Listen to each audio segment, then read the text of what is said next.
Тазатарин таҳолоти Тоҷикистону ҷаҳонро аз студияи марказии радиои Озодӣ пешниҳоди шумо мекунем. Шаълои Гулхоҷа ҳастам. Рӯз бахайр. Нахуст сархати мавзӯи имрӯз 6 сентябр.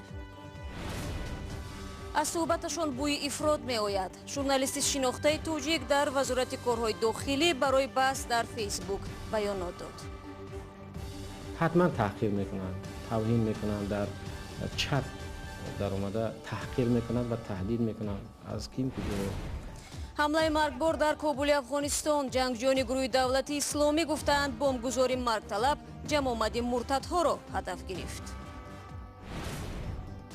ва ҳама дар майдон. То рӯзи истиқлолияти Тоҷикистон 3 рӯзи дигар монд. ин бор ҳам ҳазорҳо донишҷӯён ва хонандагон ба дастафшониву ҳокӯбӣ ҷалб шуданд. мо аз ноҳияи Фирдавсӣ омадагием барои маршировка 9 сентябри истиқлолият. як моҳ шуд машқ мекунем.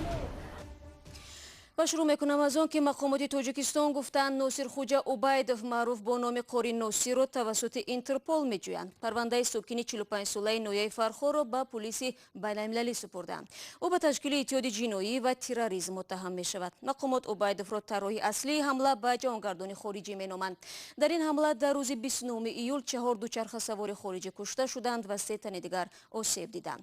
Мақомоти Тоҷикистон мегӯянд ки Носирхӯҷа Убайдов дар Эрон аст.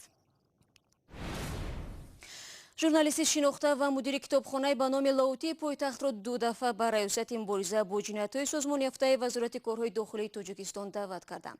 сабаби суҳбат бо ӯ ибрози андешаҳояш дар шабакаи фейсбук будааст. ба ӯ гуфтанд ки дар ҷомеа тафриқа меандозад. ҳарчанд худи рӯзноманигор мегӯяд ҳадафаш танҳо ҳимоят аз таъриху арзишҳои миллист. барои Юсуфӣ гузориш медиҳад. ба гуфтаи Абдуқодир, мақомот далел оварданд ки ҷавоне дар вохӯрӣ бо вазири дохила шикоят кардааст, ки бо ибрози андешаҳояш ба муқаддасоти динии мусалмонон мерасад ва дар ҷомеа тафриқа меандозад.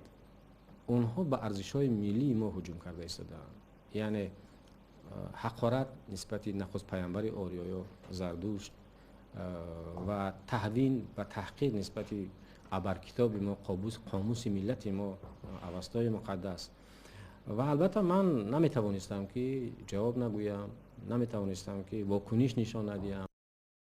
мақомот ба ӯ гуфтанд ки он ҷавоне ки шикоят кардааст аслан корбари интернет нест ва гӯё дар кадом маъракае як гурӯҳ гуфтаҳои Абдуқодири Абдуқаҳҳорро баррасӣ карда ба сифати намоянда он ҷавонро ба ҳузури вазири дохила фиристодаанд.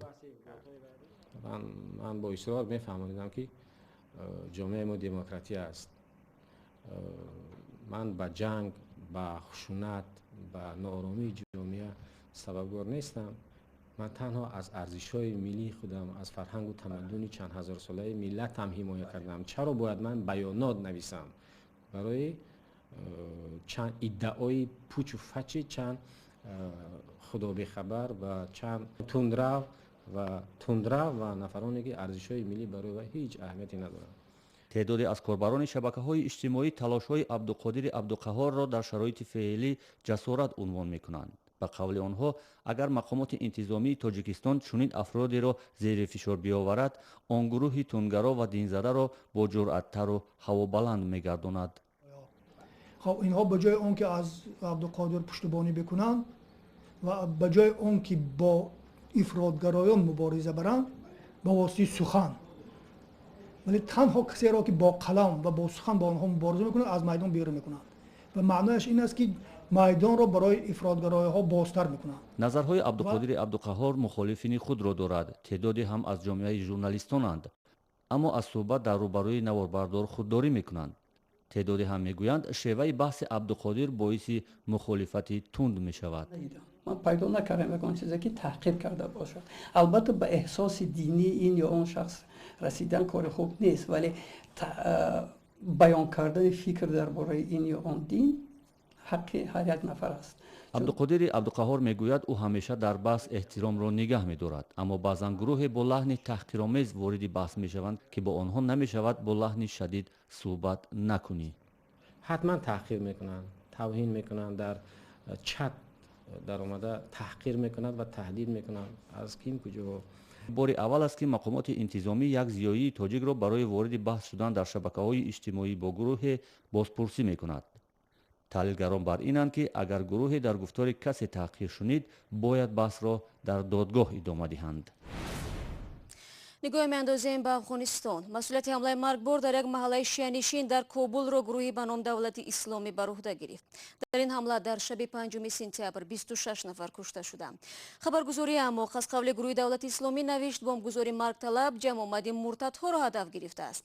ин бомбгузор худро дар як толори варзишӣ дар маҳаллаи умдатан шианишин тарконд ва 91 нафари дигарро маҷрӯҳ кард. баъди 40 дақиқаи ин ҳодиса як мошини дигаре дар назди маъмурони имдодӣ ва хабарнигорон таркид. шумо барномаи хабарии радиои Озодиро тамошо доред. зоҳиран муллои Хоразмӣ ки чанде пеш аз дахолати кормандони пулис ба ҳаёти шахсияш шикоят кард ба ҳадафаш расид. навори ишқварзии Абдуҳамид Отаҷонов бо як духтари ҷавон 10 рӯз қабл дар шабакаҳои иҷтимоӣ ба гардиш даромад. худи домулло гуфт ки навор 6 соли пеш аз сӯи кормандони пулис дар хонааш сабт шуда ва акнун онро барои беобрӯ карданаш нашр намуданд. ҳамкорам Сироҷдини Ислом қабл аз шурӯъи барнома дар бораи гардиши нав дар қазияи ин мулло суҳбат кард.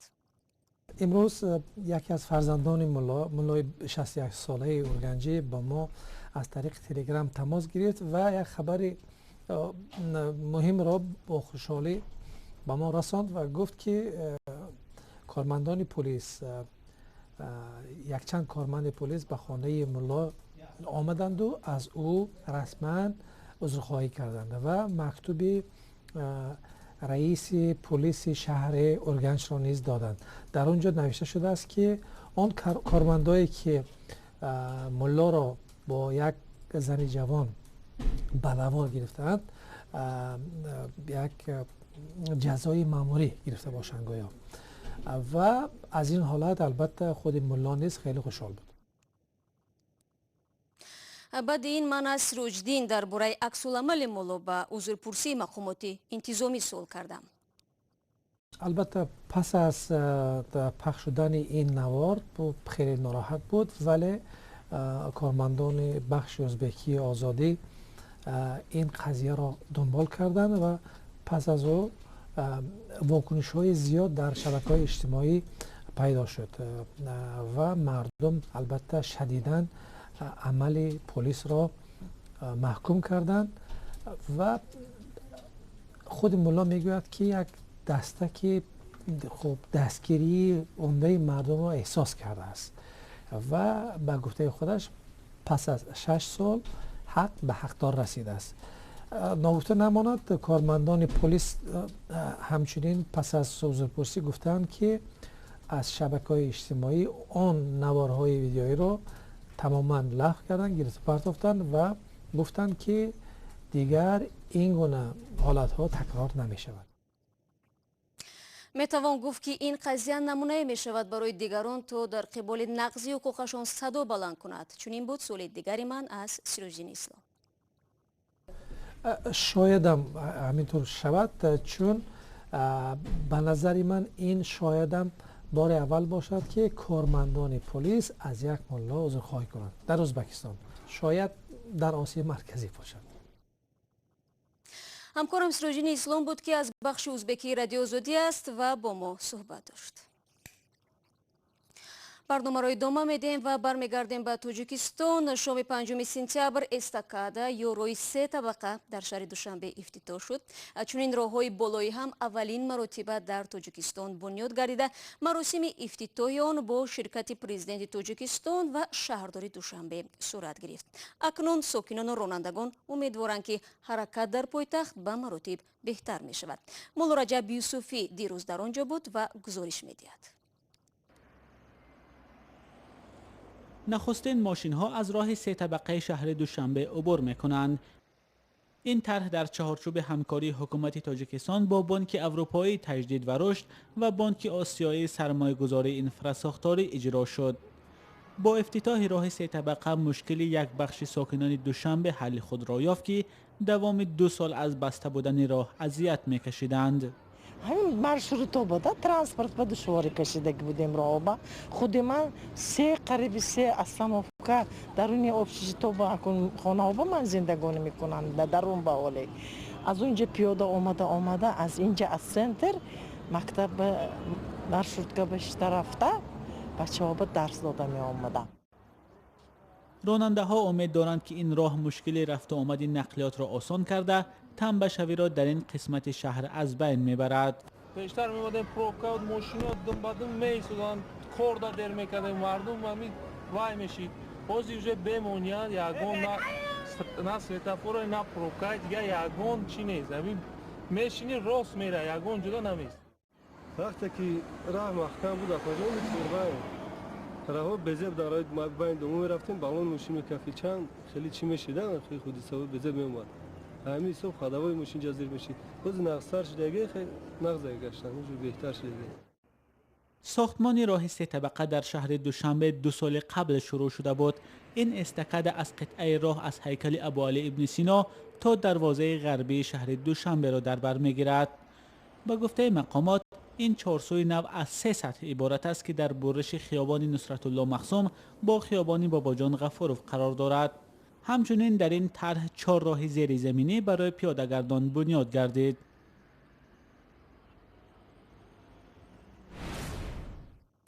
در شهر دوشنبه آمادگی به تجلیل 27مین سالگرد استقلال تاجیکستان ادامه دارد. جشن پرشکوه روز 9 سپتامبر در مرکز پایتخت صورت میگیرد. هر بار در روستای تجلیل جشن‌های مهم دولتی مقامات برای از درس دور کردن خوانندگان و دانشجویان تنقید میشوند. با این وجود این دفعه نیز به برنامه ایدانه هزاران محصل جلب شدند. گزارش همکارانمان را از تلویزیون نستایشی وریمه با هم میبینیم. майдони асосии консерти кишвар чанд ҳафта боз пур одам аст. ҳазорҳо нафар барои барномаи бошукӯҳи таҷлил аз рӯзи истиқлоли тоҷикистон омодагӣ мегиранд. дар ин ҷо навозандаҳо, овозхону ҳунарпешагон ва дигар намояндаҳои аҳли ҳунар ҷамъ омадаанд. аксари ширкатдорон хонандагон ва донишҷӯёнанд. муассисаи таҳсилоти миёнаи рақами 24 ноҳияи фирдавсӣ ки имрӯз дар чорабинии استقلالیت دولتی جمهوری تاجیکستان قرار داریم که ما منا تیاری دیده ایستاده‌ایم که چهاربینی رو در سطح بلند گذارانیم. اشتراکچیان مکتب ما عبارت از 24 نفر هستند که ما قسمت رقصی بدخشان رو در اینجا اجرا میکنیم. ما از نویای فردوسی آمادگیم برای مارشروفکا 9 سپتامبر استقلالیت یک ماه شد مشق میکنیم. ما باید در همین چهاربینی یعنی پرچم وطنمون نشان بدیم. ما لباسای سفید پوشیدگیم با هستن بچه‌ای که لباسای سرخ سبز با بر کردگیم. این گونه برنامه و کنسرت‌های پرشکوه تقریبا در همه جشن‌های مهم دولتی برگزار می‌شود. برگزار کنندگان میگویند تمرین و اداره هزاران نفر که اکثرا خوانندگانند کاری آسان نیست. اداره کردن و راهنمایی ازدحام بسیار مشکل است. اگر خطا نکنم تقریبا 10,000 نفرند. ما کوشش داریم با این 10,000 کودک کار کنیم. صنعتکاران را ده‌ها کارگردان رهبری میکنند. هر یک گروه کارگردان دارد. صحنه به چند بخش تقسیم شده است. 20 режиссеров и столько же балетмейстеров пытаются совместно 20 کارگردان و همین تعداد استادان رقص تلاش دارند در صحنه معجزه آفرند. دیروز تمرین نهایی با استفاده از نور و روشنایی گذشت. آنهایی که کنسرت را تماشا داشتند بهای خوب دادند. برای برگزاری کنسرت ها از بودجه چقدر مبلغ صرف می شود معلوم نیست. مقامات در این باره معلومات نمی دهند. اما یقین است که تهیه سرولباس هزاران نفر، آرایش صحنه و تامین روشنایی مبلغ کم نمی خواهد. و ترکمنستان اجازه داده است که قطارهای بندمانده تاجیکستان از مرز آن کشور عبور کنند. نزدیک 150 قطار راه آهن که از اروپا محصولات می آوردند دیروز اجازه پیدا کردند که از مرز ترکمنستان بگذرند. راه آهن ترکمنستان با ارسال یک مکتوب گفتند حرکت قطارها را با سبب مشکل داخلی خود منع کرده بودند. این خبر آخری برنامه بود. با خبرهای بیشتر شما میتوانید در وبسایت ما www.azadi.org آشنا شوید و همچنین نوارها را از آزادی ویدیو کانال مخصوصی ما در یوتیوب تماشا کنید. سپاس که امروز نیز همراه ما بودید و تا ملاقات فردا. خدا نگهدار هر یک.